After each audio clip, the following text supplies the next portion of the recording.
ನೋಡಿ, ಪುಸ್ತಕ ಬೇಕಾ ಶಾಲೆಯಲ್ಲೇ ತಗೊಳ್ಳಿ. ಯೂನಿಫಾರ್ಮ್, ಬೆಲ್, ಶೂ, ಕೊನೆಗೆ ಮಗು ಕಾಲಿಗೆ ಹಾಕುವ ಸಾಕ್ಸ್ ಕೂಡ ಶಾಲೆಯಲ್ಲಿ ಸಿಗುತ್ತದೆ, ಅಲ್ಲೇ ತೆಗೆದುಕೊಳ್ಳಬೇಕು. ಇವರ ಕೈಲಾದ್ರೆ ಮಕ್ಕಳು ಬೆಳಗ್ಗೆ ತಿನ್ನುವ ತಿಂಡಿ, ಮಧ್ಯಾಹ್ನ ತಿನ್ನುವ ಬೇಳೆ ಸಾರು ಕೂಡ ಶಾಲೆಯಲ್ಲೇ ಕಡ್ಡಾಯವಾಗಿ ತೆಗೆದುಕೊಳ್ಳಬೇಕು ಎನ್ನುವ ನಿಯಮವನ್ನ ಮಾಡ್ತಿದ್ರು.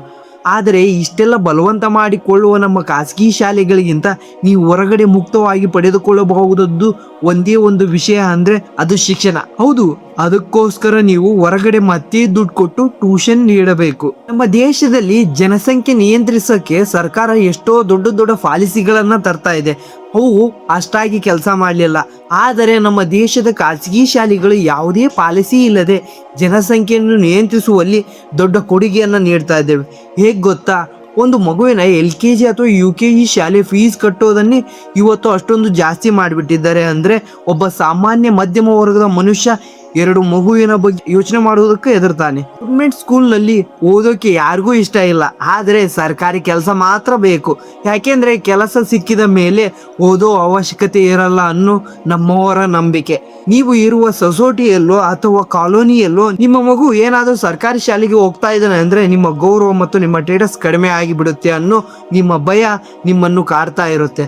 ಇದೇ ಭಯವನ್ನ ಬಂಡವಾಳವಾಗಿ ಮಾಡಿಕೊಂಡ ಖಾಸಗಿ ಶಾಲೆಗಳು ಇವತ್ತು ಮಕ್ಕಳ ಫೀಸ್ ಕಟ್ಟದಿದ್ದರೆ ಇಡೀ ಕ್ಲಾಸ್ ಮುಂದೆ ನಿಲ್ಲಿಸಿ ಅವಮಾನ ಮಾಡ್ತಾರೆ. ಇಡೀ ವರ್ಷ ಪರೀಕ್ಷೆಗಾಗಿ ಕಷ್ಟಪಟ್ಟ ಮಗುವನ್ನ ಕೇವಲ ದುಡ್ಡಿನ ಕಾರಣಕ್ಕಾಗಿ ಎಕ್ಸಾಮ್ ಹಾಲ್ನಿಂದಲೇ ಹೊರಗೆ ತಳ್ತಾರೆ. ನೋಡಿ, ಒಂದು ಕಾಲದಲ್ಲಿ ಜ್ಞಾನ ದೇಗುಲವಾಗಿದ್ದ ಶಿಕ್ಷಣ ಸಂಸ್ಥೆ ಇವತ್ತು ಪೋಷಕರ ಜೇಬಿನ ಕತ್ತರಿ ಹಾಕಿಸುವ ಕಾರ್ಖಾನೆಯಾಗಿದ್ದು ಹೇಗೆ?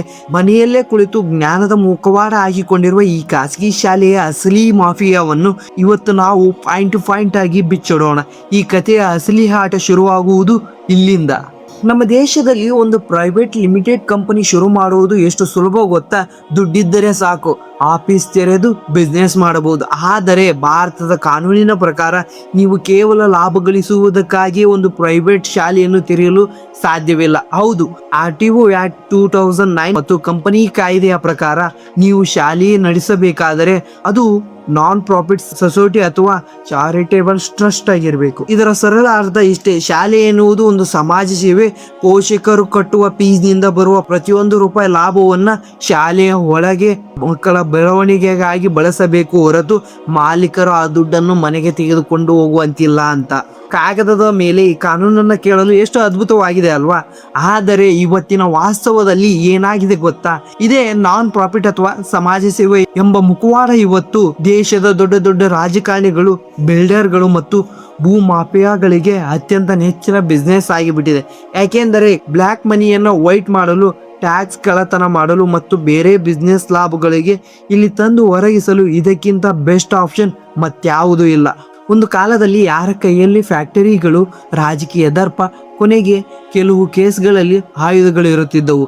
ಇವತ್ತು ಆ ಜ್ಞಾನದ ದೇಗುಲಗಳಾದ ಶಾಲೆಗಳು ಆ ಕೈಗಳ ಒಡೆತನದಲ್ಲಿವೆ. ಸೂಕ್ಷ್ಮವಾಗಿ ಗಮನಿಸಿದರೆ ನಿಮ್ಮ ಭಾಗದಲ್ಲಿ ಯಾವುದೇ ದೊಡ್ಡ MP ಅಥವಾ MLA ಅನ್ನು ನೋಡಿ, ಅವರು ಯಾವುದಾದ್ರೂ ಒಂದು ಶಾಲೆಯ ಟ್ರಸ್ಟ್ ಮುಖ್ಯಸ್ಥರಾಗಿರ್ತಾರೆ, ಇಲ್ಲವೇ ಅದಕ್ಕೆ ಕೋಟ್ಯಾಂತರ ರೂಪಾಯಿ ಡೊನೇಷನ್ ನೀಡುತ್ತಾರೆ. ಯಾಕೆ? ಕೇವಲ ದೇಶದ ಮಕ್ಕಳ ಮೇಲೆ ಪ್ರೀತಿಗಾಗಿಯೇ? ಖಂಡಿತ ಇಲ್ಲ. ಇದರ ಹಿಂದೆ 2 ದೊಡ್ಡ ಲಾಭವಿದೆ. ಮೊದಲನೆಯದು, ಕೋಟ್ಯಾಂತರ ರೂಪಾಯಿ ಟ್ಯಾಕ್ಸ್ ಬೇನಾಮಿ ಹೆಸರಲ್ಲಿ ಉಳಿಯುತ್ತದೆ. ಇನ್ನು ಎರಡನೆಯದು, ಶಿಕ್ಷಣ ಸಂಸ್ಥೆಯ ಮೂಲಕ ಆಯಾ ಭಾಗದ ಜನರ ಮೇಲೆ ಬಲವಾದ ರಾಜಕೀಯ ಪ್ರಭಾವ ಮತ್ತು ವೋಟ್ ಬ್ಯಾಂಕ್ ಅನ್ನು ಸೃಷ್ಟಿಸಬಹುದು. ಇವರು ಸಮಾಜದಲ್ಲಿ ಸದಾ ಪವರ್ಫುಲ್ ಆಗಿ ಉಳಿಯಲು ಶಾಲೆಗಳೇ ಕಾರಣ. ಇದೇ ಕಾರಣಕ್ಕೆ ಇವತ್ತು ಯಾರಾದರೂ ಒಬ್ಬ ಸಾಮಾನ್ಯ ಪ್ರಾಮಾಣಿಕ ಮನುಷ್ಯ ಒಳ್ಳೆ ಶಾಲೆ ತೆರೆಯಬೇಕು ಎಂದು ಹೊರಟರೆ ಪ್ರತಿ ಹಂತದಲ್ಲೂ 100 ಪರ್ಮಿಷನ್ಗಳಿಗಾಗಿ ಲಂಚ ಕೊಡಬೇಕಾಗುತ್ತದೆ. ಆದರೆ ಇವರದೇ ಸರ್ಕಾರ ಇರುವುದರಿಂದ ಇವರ ಮನೆಗೆ ಅಪ್ರೂವಲ್ ಬರುತ್ತದೆ. ಇಷ್ಟು ಕೋಟಿ ಹಣ ಖರ್ಚು ಮಾಡಿ ರಾಜಕೀಯ ಪವರ್ ಬಳಸಿ ಬರುವ ಈ ಮಹಾಶಯರು ಶಾಲೆಯ ಒಳಗೆ ಸಮಾಜ ಸೇವೆ ಮಾಡಲು ಬರುತ್ತಾರೆ ಎಂದು ನೀವು ನಂಬುತ್ತೀರಾ? ಖಂಡಿತ ಇಲ್ಲ. ಇವರು ಸರ್ಕಾರದ ಕಣ್ಣಿಗೆ ಮಣ್ಣೆರಚಿ ಕಾನೂನಿನ ಮುಖವಾಡ ಧರಿಸಿ ಹಣ ಲೂಟಿ ಮಾಡಲು ತಲಿ ಮಾದರಿ ಯಾವುದು ಗೊತ್ತಾ? ಈಗ ನಿಮ್ಮ ತಲೆಯಲ್ಲಿ ಒಂದು ಪ್ರಶ್ನೆ ಬಂದೇ ಬರುತ್ತದೆ.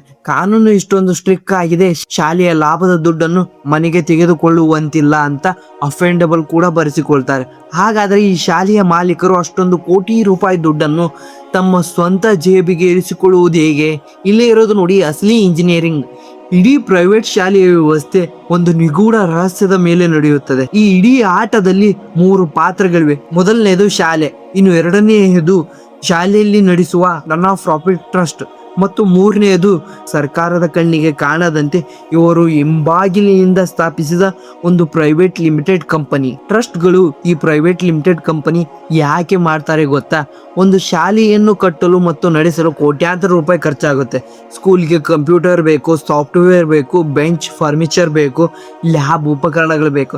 ನಿಯಮದ ಪ್ರಕಾರ ಇವೆಲ್ಲವನ್ನು ಬೇರೆ ಕಂಪನಿಯಿಂದ ಟೆಂಡರ್ ಹಾಕಿ ಕೊಟ್ಟು ಖರೀದಿಸಬೇಕು. ಆದರೆ ಈ ಮಾಲೀಕರು ಏನ್ ಮಾಡ್ತಾರೆ ಅಂದ್ರೆ ಈ ಎಲ್ಲಾ ಬಿಲ್ಡಿಂಗ್ ಮತ್ತು ಸಾಮಗ್ರಿಗಳ ಕಾಂಟ್ರಾಕ್ಟ್ ಅನ್ನು ತಾವೇ ತಮ್ಮ ಒಳಗೆ ಸೃಷ್ಟಿಸಿಕೊಂಡು ಆ ಮೂರನೇ ಪಾತ್ರ ಅಂದರೆ ತಮ್ಮದೇ ಆದ ಪ್ರೈವೇಟ್ ಲಿಮಿಟೆಡ್ ಕಂಪನಿಗೆ ಕೊಡ್ತಾರೆ. ಮಾರುಕಟ್ಟೆಯಲ್ಲಿ ಒಂದು ಕಂಪ್ಯೂಟರ್ಗೆ 30,000 ಬೆಲೆ ಇದ್ದರೆ ಶಾಲೆಯ ಹಣದಿಂದ ಅದಕ್ಕೆ 1 ಲಕ್ಷ ರೂಪಾಯಿ ಬಿಲ್ ಮಾಡ್ತಾರೆ. ಈ ಪ್ರೈವೇಟ್ ಕಂಪನಿಗಳಿಗೆ ವರ್ಗಾಯಿಸ್ತಾರೆ. ಇದರ ಪರಿಣಾಮ ಏನಾಗುತ್ತೆ ಗೊತ್ತಾ? ಸರ್ಕಾರದ ಆಡಿಟ್ ರಿಪೋರ್ಟ್ ನಲ್ಲಿ ಶಾಲೆ ಯಾವಾಗಲೂ ನಷ್ಟದಲ್ಲಿದೆ, ಸಾಲದಲ್ಲಿದೆ ಅಂತ ಕಾಣಿಸುತ್ತೆ. ಆದರೆ ಹಿಂಬದಿಯಲ್ಲಿ ಇವರದೇ ಆದ ಪ್ರೈವೇಟ್ ಕಂಪನಿಗಳು ಮಾತ್ರ ಕೇವಲ 1-2 ವರ್ಷಗಳಲ್ಲಿ ಆಕಾಶದೆತ್ತರವಷ್ಟು ಬೆಳೆಯುತ್ತವೆ. ಇಷ್ಟೇ ಅಲ್ಲ, ಶಾಲೆಗೆ ಜಾಗ ಅಥವಾ ಬಿಲ್ಡಿಂಗ್ ಖರೀದಿಸುವಾಗಲೂ ಇದೇ ತಂತ್ರ ಬಳಸುತ್ತಾರೆ. ತಮ್ಮದೇ ಕಂಪನಿ ಹೆಸರುಗಳಲ್ಲಿ ಜಾಗ ತೆಗೆದುಕೊಂಡು ಅದಕ್ಕೆ ಶಾಲೆಯ ಕಡೆಯಿಂದ ಪ್ರತಿ ವರ್ಷ ದುಬಾರಿ ಬಾಡಿಗೆಯನ್ನು ಭರಿಸಿಕೊಳ್ಳುತ್ತಾರೆ. ಶಾಲೆಯ ಆಡಿಟ್ನಲ್ಲಿ ಬಾಡಿಗೆ ಕಟ್ಟುತ್ತೇವೆ ಅಂತ ಖರ್ಚು ತೋರಿಸ್ತಾರೆ. ಆದರೆ ಈ ದುಡ್ಡು ನೇರವಾಗಿ ಟ್ರಸ್ಟ್ ವೈಯಕ್ತಿಕ ಅಕೌಂಟ್ಗೆ ಜಮಾ ಆಗ್ತದೆ. ಹೀಗೆ ಒಮ್ಮೆ ಚಂಡೀಗಢ ಮತ್ತು ಗುವಾಹಟಿಯ ಕೆಲವು ಪ್ರೈವೇಟ್ ಶಾಲೆಗಳ ಮೇಲೆ ರೈಡ್ ಆದಾಗ ಸಿಕ್ಕ ಅಸಲಿ ಸತ್ಯ ಏನ್ ಗೊತ್ತಾ? ಸರ್ಕಾರದ ಕಣ್ಣಿನಲ್ಲಿ ನಷ್ಟದಲ್ಲಿದ್ದ ಈ ಶಾಲೆಗಳ ಟ್ರಸ್ಟ್ಗಳು ಇದೇ ಹಿಂಬಾಗಿಲಿನ ದಂಧೆಯ ದುಡ್ಡಿನಲ್ಲಿ ಕೋಟ್ಯಾಂತರ ರೂಪಾಯಿ ಐಷಾರಾಮಿ ಬಂಗಲೆಗಳು ಮತ್ತು ರೋಲ್ಸ್ ರಾಯ್ಸ್ ಆರ್ಡಿ ಅಂತಹ ಲಕ್ಸುರಿ ಕಾರ್ಗಳನ್ನು ಖರೀದಿಸುತ್ತಿದ್ದರು. ಪೋಷಕರು ತಮ್ಮ ಹೊಟ್ಟೆ ಬಟ್ಟೆ ಕಟ್ಟಿ ಮಕ್ಕಳ ಭವಿಷ್ಯಕ್ಕಾಗಿ ಕಟ್ಟುವ ಪ್ರತಿ ರೂಪಾಯಿ ಫೀಸ್ ಇವರ ಐಷಾರಾಮಿ ಜೀವನಕ್ಕೆ ಇಂಧನವಾಗಿದೆ. ಈ ಒಂದು ತಾಂತ್ರಿಕ ಲೂಟಿ ಒಂದ್ ಕಡೆ ಆದ್ರೆ, ಇವರ ಈ ರಹಸ್ಯ ಜಾಲಕ್ಕೆ ಇವತ್ತು ಶಾಲೆಯ ಬೆನ್ನೆಲುಬು ಆಗಿರುವ ಶಿಕ್ಷಕರೇ ಬಲಿಯಾಗುತ್ತಿದ್ದಾರೆ.